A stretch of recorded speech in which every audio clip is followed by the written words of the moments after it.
Hi అండి, అందరు ఎలా ఉన్నారు? నేనైతే ఒక వీడియోతో ఒక విషయంతో మీ ముందుకైతే వచ్చాను. ఇక్కడ చూపిస్తున్నాను కదా, ఇవి మా ఇంటి దగ్గర పెట్టిన పిట్టగుళ్ళ అండి.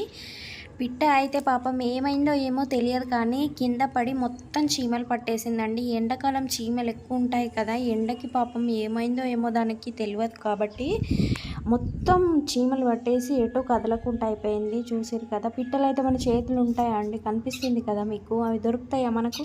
అది మొత్తం అలాగా అయిపోయి కింద పడితే కొన్ని వాటర్ అయితే తాగిపించాను తీసుకొని, అది ఎటు ఎగరలేకపోతుందండి. మొత్తం కొన్ని వాటర్ తాగిపించినాక బాగానే ఉంది.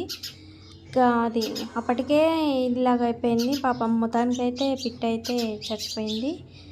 చూసారు కదా, మీ ఇంటి దగ్గర అయితే కొన్ని అయితే వాటర్ అయితే పెట్టండి. అంటే వీలైతే పక్షులకి కొన్ని విత్తనాలు అయితే వేయండి, బియ్యం కానీ ఇంకేమైనా మీ దగ్గర ఏవి ఉంటే అవి వేయండి. కొంచెం ఇంటి బయట మాత్రం వాటర్ అయితే పెట్టండి. అవి మూగజీవాలు కదా, మనం అవి అడగలేవు కాబట్టి పాపం అక్కడ నుండి చీమలు లేని ప్లేస్కి అయితే తీసుకొద్దామని, చీమలు లేని ప్లేస్లో పెడదామని పెట్టేశానండి. ఇలా పెట్టేసి చీమలన్నీ తీసేసాను. చీమలన్నీ తీసేసిన తర్వాత వాటర్లో వేస్తేనన్నా ఇలా అవుతుందేమో అంటే వాటర్లో వేసినా అది కదలట్లేదండి అసలే. చూసారు కదా, మొత్తం చీమలు అయితే తీసేస్తున్నాను.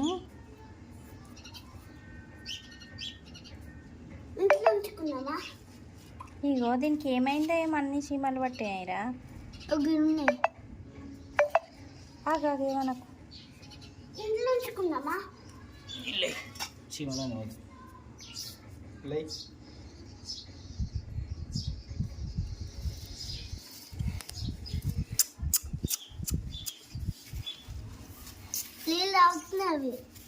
అవుతుందా?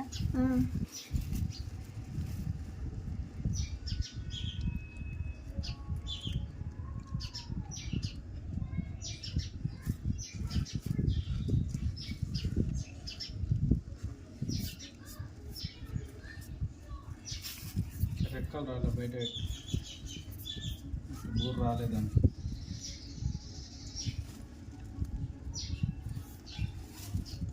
మళ్ళీ పడుతున్నాయి.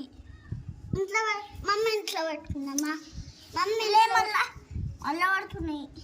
మమ్మీ ఇంట్లో పెట్టుకున్నామా? అదే మమ్మీ చచ్చిపోయేటట్టుందిరా, ఇది బతికేటట్టు లేదు. ఎట్లరా పాపం.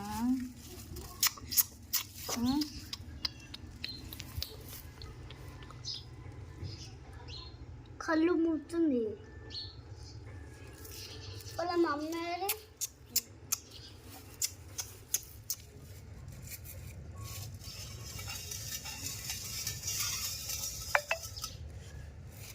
కంట్లే వస్తుంది, కంట్లే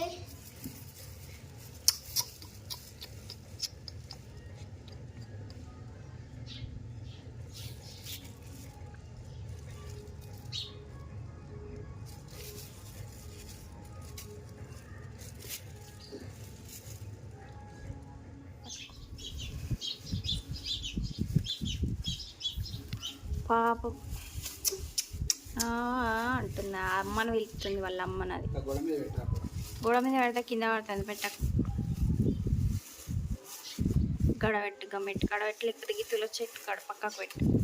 ఇలా చీమలు ఏడు కూడా ఉన్నాయి.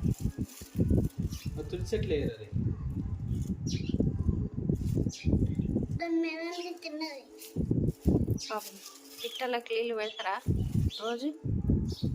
పెడతావా? బియ్యం పెట్టినా. ఎప్పుడు? అప్పుడు 3 days హాలిడేస్ ఉన్నప్పుడు.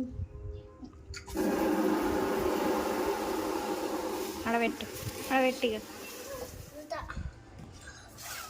అక్కడ చెట్టుకి అవి ఉన్నాయి కదా, అవి ఏమైనా ఏంటి పిట్టకు పెట్టి ఏమైందిరా నా పిట్టకి? చచ్చిపోయింది. ఆ రోజు వాటర్ పెట్టుంది చూడు. ఏమన్నా ఎందుకేమన్నద్దు? ఎండకు దానికి హెల్త్ ఏమైనా